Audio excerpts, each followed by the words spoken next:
दोस्तों आज की वीडियो बहुत ही महत्वपूर्ण होने वाली है। इस वीडियो में मैं बात करूंगा बंटवारा के बारे में कि आप बंटवारा कैसे करवा सकते हैं। देखिए, मैंने बंटवारा करवाने के लिए पूरा प्रारूप जो वाद पत्र है पूरा तैयार किया है। इसकी पीडीएफ भी आपको दूंगा।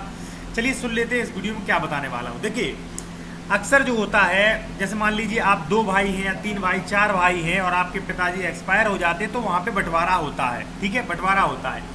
यदि आप लोग आपसी सहमति से बंटवारा कर लेते हैं तो उसमें कोई भी प्रॉब्लम नहीं होती है। प्रॉब्लम बस इतना होगी कि आपसी सहमति वाला बंटवारा मान्य नहीं होता। मान लीजिए आप आपसी सहमति से बंटवारा कर लिया और 10 साल बाद मान लीजिए आपका भाई कह रहा है कि नहीं, हमें यहाँ इसमें भी हिस्सा चाहिए, ठीक है, आप वहाँ लीजिए जाके, तो आपको फिर करना पड़ेगा। भाई सरकारी बंटवारा ही मान्य रहता है, ठीक है। या मान लीजिए कई कारण होते हैं, मान लीजिए आप लोगों में विवाद हो रहा है, बंटवारा नहीं हो पा रहा है, आपसी सहमति से आप लोग बंटवारा नहीं कर पा रहे हैं, तो आपको सरकारी बंटवारा यानी कि आप जो भी भूमि है, जो भी आपकी कृषि भूमि है, उसका बंटवारा आप उत्तर प्रदेश राजस्व संहिता की धारा 116 के अधीन करवा सकते हैं। चलिए बात करते हैं कि धारा 116 के अनुसार आप कैसे बंटवारा करवा सकते हैं, उसकी क्या मायने होती है। देखिए, धारा 116 के अकॉर्डिंग आपने बंटवारा करा लिया तो वो बंटवारा मान्य होता है और आप इसकी जो है कुरा जो है अपने अलग अलग बनवा सकते हैं, जिसमें भविष्य में आपके भाइयों के साथ कोई भी विवाद ना हो और आप हमेशा के लिए अलग हो जाए। तो इसके लिए देखिए, जो प्रारूप जो है, आप किसी एडवोकेट के पास जाएंगे तो प्रारूप जो है वो कुछ इस प्रकार का तैयार किया जाएगा और जो भी आपका उप जिला अधिकारी का न्यायालय है वहाँ पर ये पेश किया जाएगा। आपका जो भी ये बात होगा ये उप जिला अधिकारी के यहाँ सुना जाएगा। चलिए जानते हैं आप जो है प्रारूप कैसे तैयार करें, आप प्रारूप कैसे लिख सकते हैं। यदि आप एलएलबी के स्टूडेंट हैं, आप प्रैक्टिस में हैं, तो आपके लिए बहुत ही अच्छा रहेगा।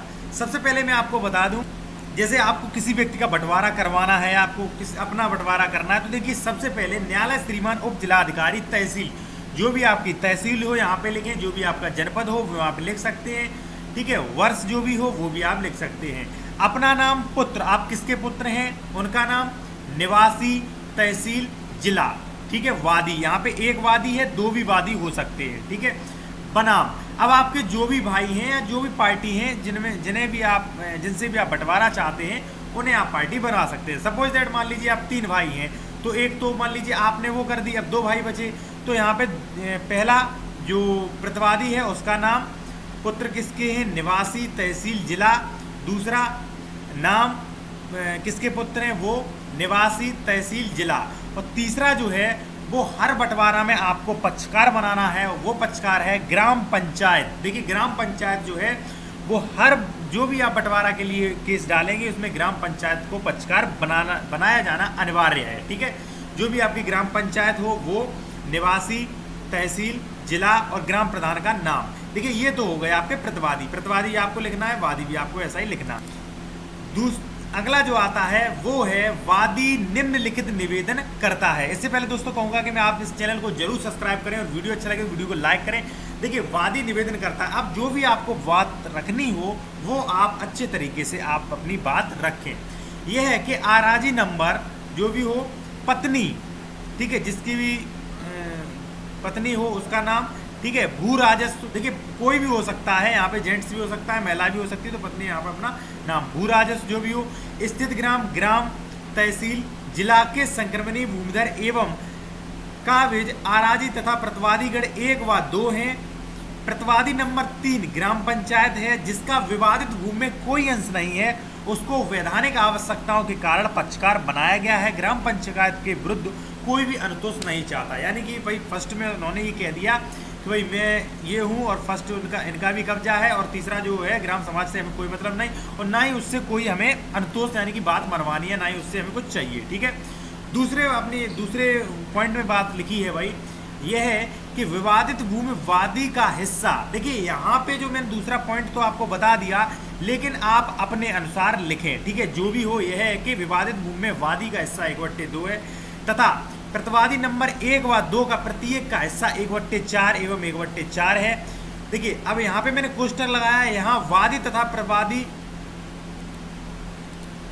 कि जो भी भाग है, देखिए जो भी क्षेत्रफल है वो आप यहाँ पर मेंशन करें, ठीक है। ये दूसरा पॉइंट अपने अनुसार लिखना है, हमने अपने अनुसार आपको बताने के लिए लिखा है। हो सकता है भाई 1/2 और 2 है अगर, तो 1/2 के हकदार हैं, ठीक है, अपना क्षेत्रफल लिखें। अगर 5 हैं तो भाई ज़्यादा हो जाएंगे, ठीक है, तो अपने अनुसार दूसरा पॉइंट लिखें। तीसरा जो है वो कि यह है कि विवादित भूमि वृक्ष, बोरिंग, ट्यूबवेल का विवरण लिखें, जिसके द्वारा लगवाए गए उसका भी नाम लिखें, वृक्ष किसके द्वारा लगाया गया उसका पूरा विवरण दें आप, ठीक है। चौथा यह है कि प्रतिवादी भूमि राजस्व की अदायगी और फसल बंटवारे हिस्से को लेकर झगड़ता रहता है। जो भी प्रतिवादी है भाई, आपको कारण बताना पड़ेगा भाई क्यों बंटवारा कराना चाहते हैं। तो आप साधारण सा कारण है कि भाई आप लिख सकते हैं जो भी भू राजस्व की अदायगी है, फसल बंटवारा है, इसके लिए जो है वादी प्रतिवादी में विवाद होता है, प्रतिवादी झगड़ता रहता है, इस कारण वाद दायर करने की हमें आवश्यकता हुई है। पांचवा जो है दोस्तों वो है यह है कि वाद का कारण न्यायालय क्षेत्र में दिनांक इसको उत्पन्न हुआ, जो भी आपको ग्राम है फसल में अपने हिस्से से ज़्यादा मांग की, इसलिए जो है मुझे न्यायालय में आना पड़ा, न्यायालय को सुनने का अधिकार है। छठवां यह है कि न्याय शुल्क विवादित भूमि राजस्व 30 गुने पर दी जाती है, निर्धारित शुल्क अदा की जाती है, ठीक है। सातवां यह है कि विवादित भूमि का बंटवारा किया जाना आवश्यक है, अन्यथा वादी को अपूरणीय क्षति होगी। चौथा यह है कि वादी निम्न अनुतोष चाहता है। देखिए यहाँ पे कोई मिस्टेक होगी, कोई दिक्कत नहीं, यहाँ पे आपको लिखना है यह है कि वादी निम्न अनुतोष चाहता है। देखिए यहाँ पे आपने 8वां लिख दिया, यह है कि वादी निम्न अनुतोष चाहता है, यानी कि वादी क्या चाहता है, वादी को क्या चाहिए, रिलीफ यहाँ पे लिखनी है आपको, ठीक है। सबसे पहले यह है कि विवादित भूमि गाटा संख्या, जो भी आपकी गाटा संख्या हो, पत्नी ये स्थित ग्राम तहसील जो भी अपना हो, यहाँ पे पूरा 1/2 अंश घोषित किया जाए। देखिए यहाँ जितना आपका अंश है वो आप कानूनी दायरे में रह के डालें, जो भी आपका अंश डॉक्यूमेंट्स है वो आप पे डालना पड़ेगा, ठीक है। हाँ, यह है कि वादी 1/2 अंश का कुरा अलग बनाकर, यानी कि अलग कुरा बनाकर उसको कब्जा व दखल कानूनी रूप से दिलाया जाए, जिससे विवाद ना हो भाई, ठीक है। यह है कि आदेश की अमल दरामद सरकारी अभिलेखों में कराई जाए, ठीक है भाई, यही अमल दरामद की भाई बंटवारा हो चुका है, ये कुरान के नाम है, ठीक है। यह है कि अन्य कोई अनुतोष जो वादी के हित में दिलाया जाए, वाद पत्र की समस्त मेरी निजी जानकारी तथा कानूनी मशवरा के अनुसार सत्य व सही है, तस्दीक आज दिनांक जो भी हो मुख्यालय की गई है।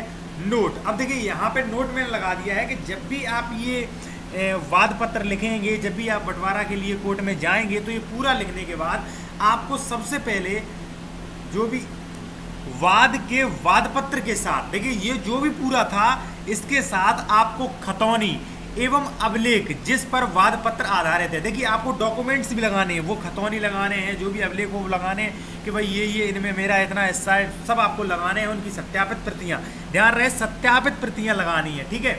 वाद पत्र के साथ वादी का शपथ पत्र वाद पत्र को सत्यापित करते हुए संलग्न करें, यानी कि एक शपथ पत्र लगेगा, उसमें वादी द्वारा ये कहा जाएगा कि ये जो भी मैंने कहा है वो बिल्कुल सही व सत्य है, मैंने जो भी ये वाद किया है वह बिल्कुल सोच समझ कर किया है, मेरे तथ्य गलत पाए जाने पर मुझ पर कानूनी कार्रवाई, जो भी है ये शपथ पत्र भी लगना अनिवार्य है। दोस्तों अब आपको समझ में आ गया होगा, वीडियो को लाइक करें, चैनल को सब्सक्राइब करें, कोई भी आपका क्वेश्चन हो तो कमेंट में आप अवश्य पूछें।